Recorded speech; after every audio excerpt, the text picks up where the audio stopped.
El proceso de restablecimiento de las relaciones entre Cuba y Estados Unidos empañado por una denuncia sobre encubrimiento. Un reporte de la agencia de noticias Reuters revela que investigadores de derechos humanos que realizaron el informe sobre trata de personas en 2015 habrían recibido presiones de la Casa Blanca para mejorar la calificación del régimen cubano y otras naciones con las que la administración de Barack Obama tiene intereses económicos.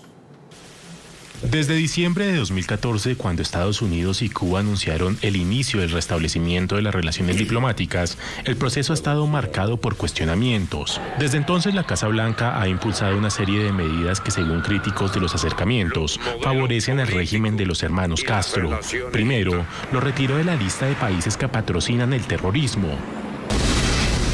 Luego de una revisión del expediente de Cuba, el cual fue informado por la comunidad de inteligencia, así como las garantías dadas por el gobierno cubano, la Secretaría de Estado concluyó que Cuba reunía las condiciones para la revocación de su designación como Estado patrocinador del terrorismo.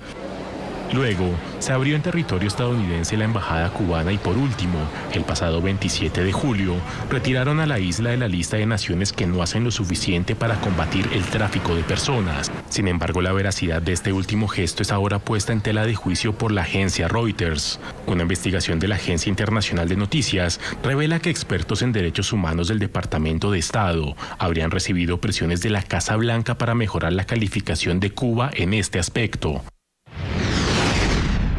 Grupos de derechos humanos y personas con conocimiento de las negociaciones sobre las clasificaciones dijeron que una nota inmerecida por Cuba, especialmente en momentos de mucha tensión sobre el histórico deshielo de las relaciones diplomáticas entre Washington y La Habana, podría minar la integridad del reporte. Cuba había estado cerca de recibir una mejor nota en años recientes, según un exoficial del Departamento de Estado.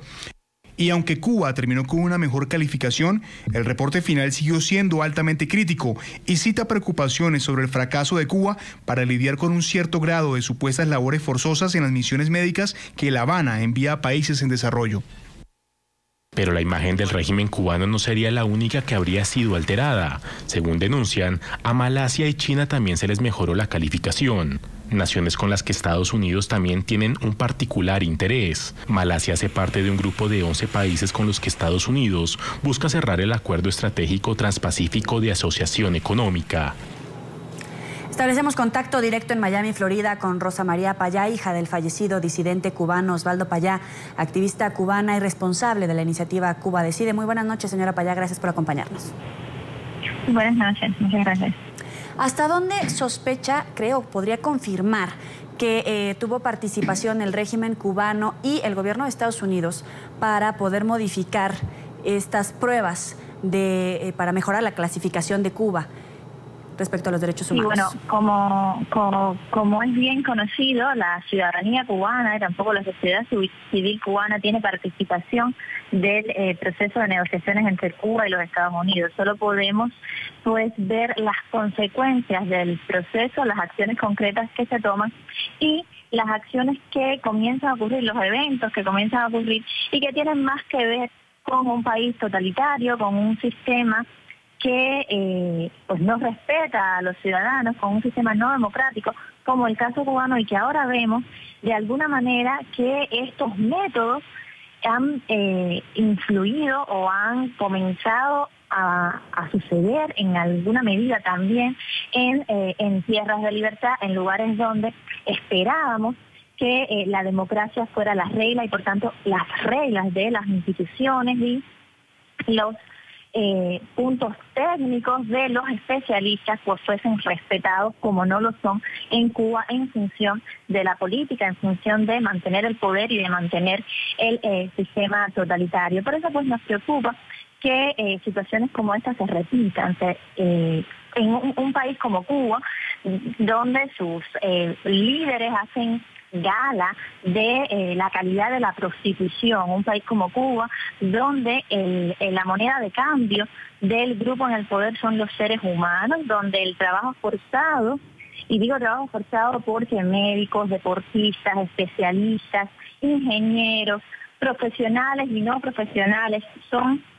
utilizados por el gobierno como el recurso que tienen, son enviados a muchísimos países en misiones que se suponen internacionalistas, pero los salarios que reciben, los salarios que los estados o las instituciones de otros países les pagan, van directamente a manos del gobierno cubano, quien luego pues les paga un sueldo miserable a los profesionales, como es miserable el sueldo que ganan dentro de la isla. Es decir, en un país como el mío, donde es evidente que algunos de los requisitos que esta entidad tiene que revisar para dar las categorías de esta lista de países que no respetan o que vulneran la dignidad humana con acciones relacionadas con el tráfico de personas, donde esos requisitos son evidentemente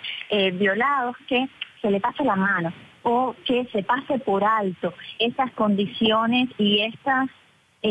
faltas de respeto a la dignidad del ser humano, pues preocupan. Y preocupan sobre todo cuando hay dos resultados casi inmediatos del proceso de negociaciones. Y son dos resultados que pasan, en primer lugar, por un halo de legitimidad para el gobierno cubano, que nunca ha sido elegido por sus ciudadanos, que viola todos los días los derechos humanos de ciudadanos, pero que ahora se sientan de igual a igual a conversar con los jefes de una de las democracias más fuertes del planeta. Rosa María, lo que nos revela este informe de la agencia Reuters, más allá del detalle, es que el pragmatismo de la diplomacia podría estar por encima de las exigencias de respeto a los derechos humanos en Cuba. ¿Cómo recibe usted, que lidera y que es una de las caras visibles de la disidencia, ese pragmatismo? Bueno, es que en primer lugar no se le puede llamar a eso pragmatismo de la democracia, porque la democracia respeta las instituciones. Eso en todo caso son los métodos del totalitarismo, es a lo que los cubanos estamos acostumbrados, pero no es lo que es práctico o pragmático para una democracia, porque no tiene que ver con el respeto a las instituciones, ni tiene que ver con el mejoramiento